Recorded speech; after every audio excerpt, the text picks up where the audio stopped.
శ్రీమాత్రే నమః. ఈరోజు 31వ శ్లోకం. అంతకంటే ముందు ఒకసారి 30వ శ్లోకాన్ని చెప్పుకుందాం.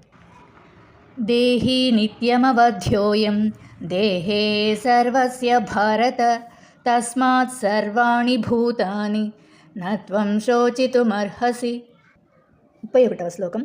స్వధర్మమపి చావేక్ష్య న వికంపితుమర్హసి ధర్మ్యాద్ధియుద్ధాశ్రేయోణ్యత్ క్షత్రియస్య న విద్యతే. స్వధర్మమపి తన స్వకర్తవ్యం కూడా, చవేక్ష్య మరియు పరిశీలించి, న కాదు, వికంపితు కంపించుటకు,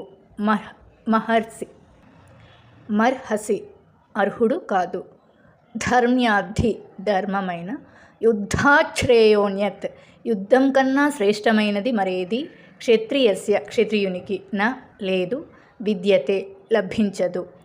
నీ స్వధర్మాన్ని పరిశీలించినా కూడా నీవు కంపించకూడదు. క్షత్రియునికి ధర్మయుద్ధం కన్నా శ్రేష్టమైనది మరి ఒకటి లేదు. తత్వం చెప్పిన తర్వాత ఇప్పుడు కృష్ణుడు కర్తవ్య బోధ చేస్తున్నాడు. స్వధర్మం అంటే వ్యక్తి స్వభావానికి స్థితికి అనుగుణమైన కర్తవ్యాన్ని స్వధర్మం అంటారన్నమాట. ఉదాహరణకు క్షత్రియుడికి ధర్మరక్షణ యుద్ధం కర్తవ్యం అన్నమాట. అంటే ధర్మరక్షణ కోసం చేసే యుద్ధం అనేది కర్తవ్యంతో సమానము అనేసి. ధర్మబద్ధమైన పని చేయడంలో భయం ఉండకూడదు అని ఈ శ్లోకం యొక్క అర్థం. శ్లోకాన్ని ఇంకొకసారి చెప్పుకుందాం. స్వధర్మమపి చావేక్ష్య న వికంపితుమర్హసి ధర్మ్యాధియుద్ధాశ్రేయోణ్యత్ క్షత్రియస్య న విద్యతే. 32వ శ్లోకాన్ని రేపు చెప్పుకుందాం.